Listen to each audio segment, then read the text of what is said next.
There's a writer, Rebecca Solnit, has this term that she talks about in terms of how creation is always made in the dark and how there's a generative quality to darkness and the unknown.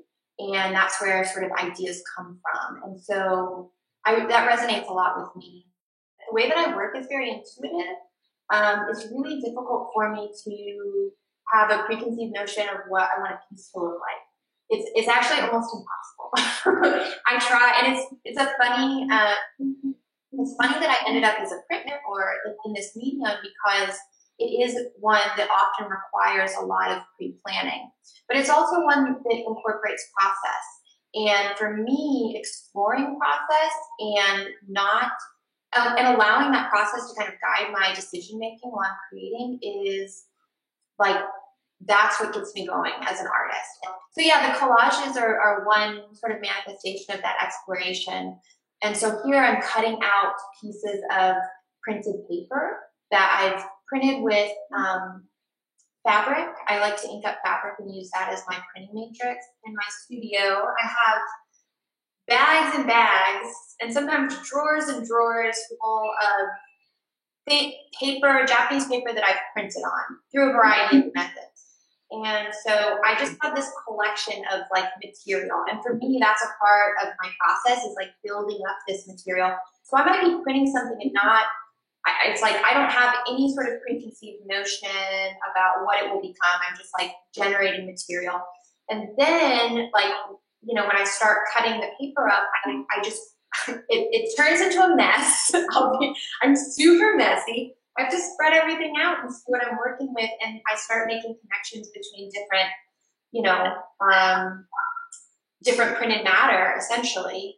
And so, yeah, I guess I would say like each piece, it comes from different time periods of me printing, you know, and I've got stuff that I made years ago that I just, you know, kind of hold on to. So if you look at like that big sort of central yellow piece in the middle that kind of looks like a mouth, that was printed from fabric. So you can see kind of the texture of the sort of weave and the weft of the fabric in those pieces. And some of these here are also, like I'm combining different processes. So like one of these has there's like some blue pieces with some black line work.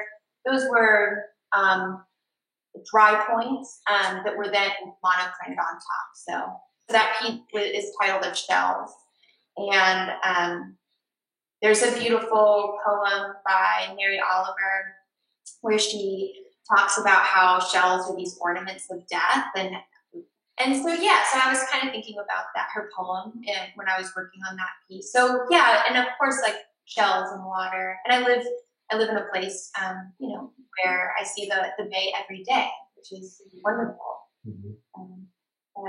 You know, and from an outside perspective, Cassie and I do a lot of traveling. We drive up to Wyoming at least twice a year, and we spend a lot of time in the mountains when we're up there. I guess the point of this story is I start seeing these things manifesting in her work, like places where we were, things that were fascinating.